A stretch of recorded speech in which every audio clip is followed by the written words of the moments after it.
अजित पवार जेव्हा विमानात बसले आणि मुंबईहून बारामतीकडे टेक ऑफ केलं, तेव्हा त्यांनी दिवसभर असलेल्या कामांचा आणि निवडणुकीच्या संभाचा विचार केला असेल.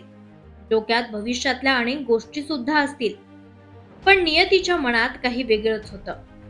अचानक काळानं घाला घातला आणि होत्याचं नव्हतं झालं. असं म्हणतात की माणसाला मृत्यूची चाहूल आधीच लागते. माणूस काहीतरी बोलतो किंवा काहीतरी घडतं. अजित पवारांच्या बाबतीतही तसंच काही घडलं का, याची चर्चा होतीये. आणि त्याचं कारण आहे एक भाषण. 24 जानेवारी 2026 म्हणजेच अपघाती मृत्यूच्या 4 दिवस आधीच अजित पवारांनी एक भाषण केलं होतं. त्यातच त्यांनी नियतीचं बोलावणं आलं की प्रत्येकाला जायचंच असं बोलून असे शब्द बोलून दाखवले. तुम्ही आम्ही आज असू उद्या नसू, हे अजित पवारांचं वाक्य दुर्दैवानं तंतोतंत खरं ठरलं. आणि वयाच्या 66व्या वर्षी बारामतीच्याच मातीत अजितदादांनी प्राण सोडला. 24 तारखेच्या त्या सभेत आणखीन एक महत्वाची गोष्ट त्यांनी बोलून दाखवली होती. बारामतीमध्ये डॉग स्क्वॉड प्रशिक्षण केंद्राबाबत बोलताना त्यांनी विमानाचं उदाहरण दिलं होतं आणि विमान व प्रवासी कसे सुरक्षित राहतील याचाच विचार करून बारामतीमध्ये केंद्र उभं केल्याचं बोलून दाखवलं होतं. पण दुर्दैव बघा, त्याच्या 4 दिवसांनीच विमानाच्या सुरक्षेची काळजी करणारे अजित पवारच विमान अपघातात मृत्युमुखी पडले. पहा अजित पवार नेमकं काय म्हणाले होते. कारण मित्रांनो, हे जग कायमचं राहणार आहे.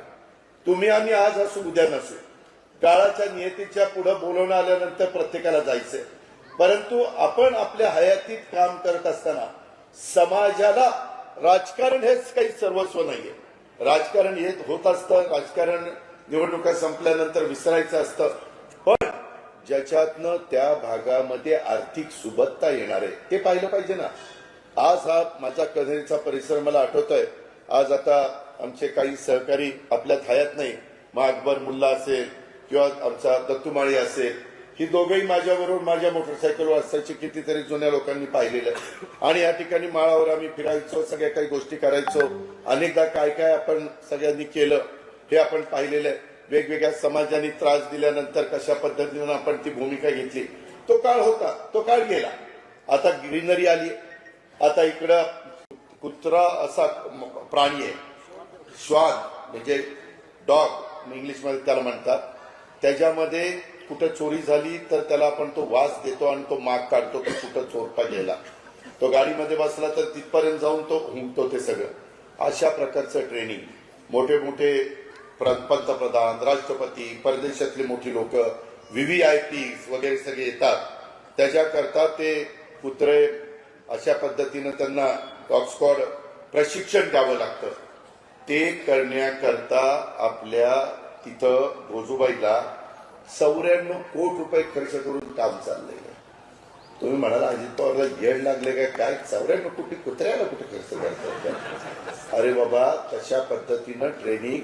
ते कुत्रे जर उद्याच्याला कुणी सांगितलं की विमानात बॉम्ब ठेवलाय, ते येतं, ते हुंकतं आणि जर बॉम्ब असेल तर ते सांगतं बॉम्ब आहे, चेक करून देतं. नसेल तर नाही म्हणून सांगतं. त्याच्यामुळे विमान सुरक्षित पुढे जातं.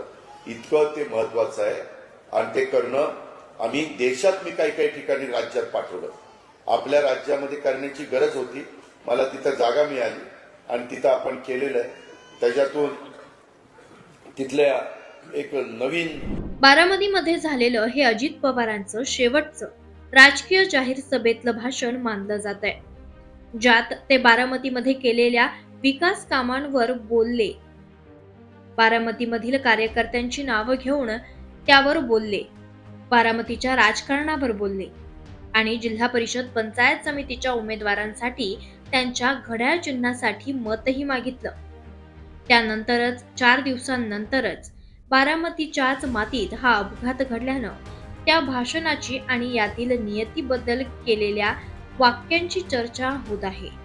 एकूणच अजित पवारांचं हे भाषण, त्यातील वाक्य आणि नंतर घडलेला अपघात याविषयी तुमचं मत कमेंट बॉक्समध्ये नक्की सांगा. त्याचबरोबर देश तुफान YouTube चॅनलला सबस्क्राईब करा.